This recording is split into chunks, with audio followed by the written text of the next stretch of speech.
Hola amigos, seas muy bienvenido a tu canal, La Palabra. Los relatos de la creación en sus dos primeros capítulos nos han presentado un universo y el hombre viviendo en total armonía, al punto que indica en 5 ocasiones que vio Dios que era bueno, y concluyendo con la expresión, y vio Dios todo lo que había hecho, y era muy bueno. Sin embargo, muy pronto entra en escena un elemento que va a contaminar la perfección del proyecto divino hasta el día de hoy. Es la existencia del mal.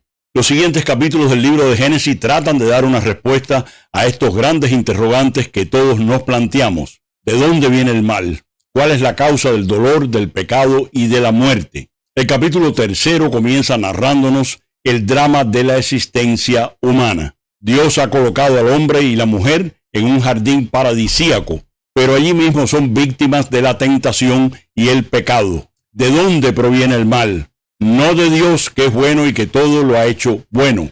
Tampoco solo del hombre, que ha sido creado bueno, sino de un personaje misterioso y adversario de los planes divinos, a quien el relato muestra como un ser personal con poder para el mal y que se presenta en forma de serpiente. La tradición religiosa posterior lo llamará el diablo o Satanás, y será la causa por la que haya entrado la muerte en el mundo. El pecado de desobediencia del hombre y su mujer rompen con el proyecto de Dios de ser ambos una sola carne, transformándose en una desordenada apetencia y deseos de dominio mutuo. La fecundidad con que habían sido bendecidos para poblar el mundo se va a convertir para la mujer en una pesada carga. La Biblia dice: multiplicaré los sufrimientos de tus embarazos, darás a luz a tus hijos con dolor, sentirás atracción por tu marido y él te dominará.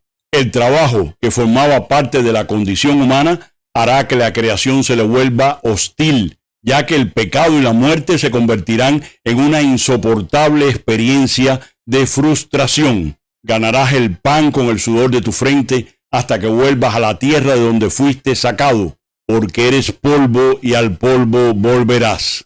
En lugar de dominar la naturaleza, labrarla y cuidarla, el hombre, guiado por su propia vanidad, la someterá a la destrucción. En definitiva, el sufrimiento en toda su forma pasará a formar parte de la condición humana.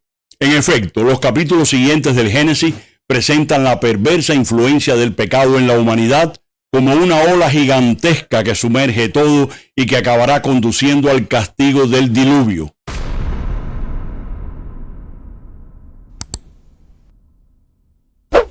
El Génesis va más allá en su teología del pecado, mostrando las consecuencias del mal en los hijos. El relato de Caín y Abel nos hace entender que la rebelión del hombre contra el Creador conduce a la rebelión del hombre contra sí mismo. El asesinato de Abel muestra la ruptura de la fraternidad universal y la responsabilidad que tenemos para con el otro en la pregunta que le hace el Creador a Caín: ¿dónde está tu hermano? También las consecuencias del pecado reflejadas en el castigo que se le da a Caín. ¿Qué has hecho? Escucha, la sangre de tu hermano grita hacia mí desde el suelo. Por eso, maldito seas lejos del suelo que abrió sus fauces para recibir la sangre de tu hermano derramada por ti. Cuando lo cultives, no te dará más su fruto, y andarás por la tierra errante y vagabundo. También manifiesta la misericordia de Dios, que siempre abraza al pecador y le pone una señal de protección. El que mate a Caín deberá pagarlo 7 veces. Y el Señor puso una marca a Caín para que al encontrarse con él, nadie se atreviera a matarlo. Al final del capítulo encontramos el desafortunado cántico de Lamec. Escúchenme, mujeres de Lamec, pongan atención a mis palabras. Mataré a un hombre por herirme, a un joven por golpearme. Si la venganza de Caín valía por 7, la de Lamec valdrá por 77. Es la glorificación de la violencia desmedida y la venganza creciente de los descendientes de Caín. Por supuesto que no se trata de un relato histórico, sino de una narración teológica con el pedagógico propósito de mostrarnos la violencia como factor decisivo de la condición humana, hasta el asesinato del propio hermano. El relato central y más amplio del ciclo de los orígenes es el del diluvio, con el juicio de Dios sobre la humanidad pecadora.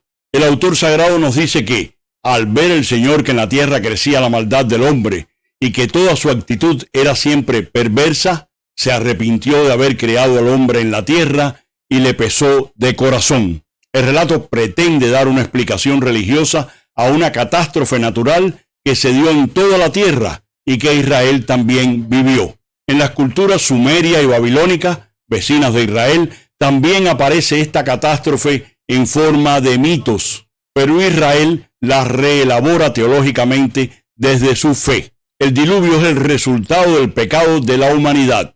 Los hombres no supieron responder al proyecto de Dios y las aguas anegan todo para devolver al hombre al caos inicial, anterior a la creación. Pero el relato deja también un espacio para la bondad y misericordia divina que se manifiesta en el relato de Noé, su familia y los animales que navegan en el arca, posibilitando el comienzo de una nueva humanidad, y en el pacto que Dios realiza con él y su familia. Yo pongo mi arco en las nubes como un signo de mi alianza con la tierra.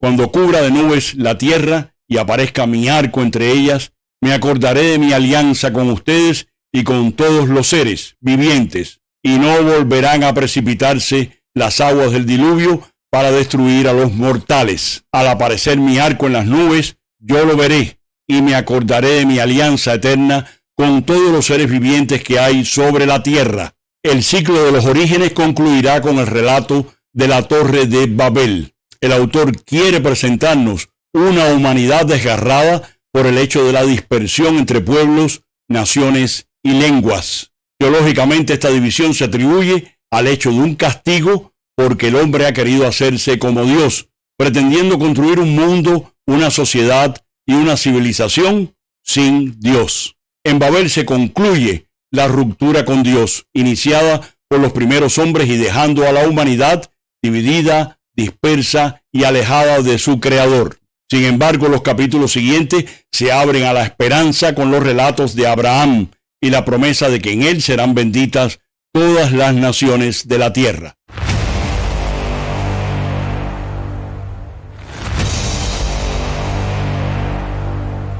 Los relatos de la caída en el Génesis nos enseñan que el pecado es la raíz de todos los males que sufrimos, porque deteriora todas las cosas. También nos enseña que la liberación del pecado es la raíz para remediar todos los males, sean estos personales, familiares, institucionales o sociales. La renovación y transformación del corazón humano es el fundamento de todas las reformas. Y al revés, mientras el hombre permanezca esclavo del pecado, cualquier pretendida reforma solo conducirá a nuevas y mayores esclavitudes.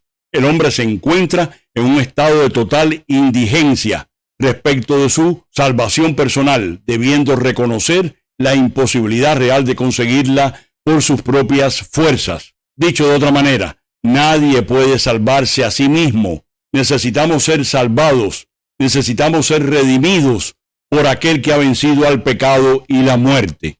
En Cristo tenemos la certeza de que en Él y con Él podemos vencer. Por eso el primer paso es el que se da cuando abrimos nuestro corazón a la fe y a la esperanza que Cristo nos atrae, pues no hay otro nombre dado bajo el cielo por el que podamos ser salvos. Solo de Él viene la vida eterna. Cristo es el nuevo Adán que ha restaurado lo que el primer Adán destruyó con la desobediencia a Dios. Jesús venció a Satanás en el desierto y luego en la pasión. Ahora ha llegado el juicio de este mundo.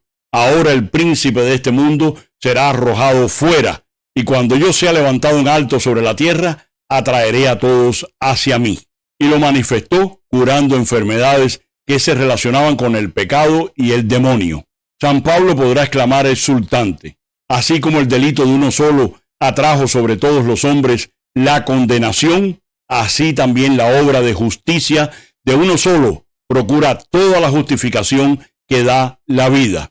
Con la venida de Cristo ha terminado el dominio tiránico del pecado. Con su victoria sobre el pecado ha destruido también el muro de la muerte y ha vuelto a abrir el paraíso. De ahí el grito desafiante de San Pablo: ¿dónde está, muerte, tu victoria? ¿Dónde tu aguijón? Si te gustó este video y deseas seguir viendo contenido similar, Te invito a que te suscribas al canal y actives la campanita para que YouTube te avise de la próxima publicación. Y comparte con tus familiares y amigos. Me hace mucha ilusión estar cada semana contigo para hablar de la Biblia. Dios te bendiga y hasta la próxima.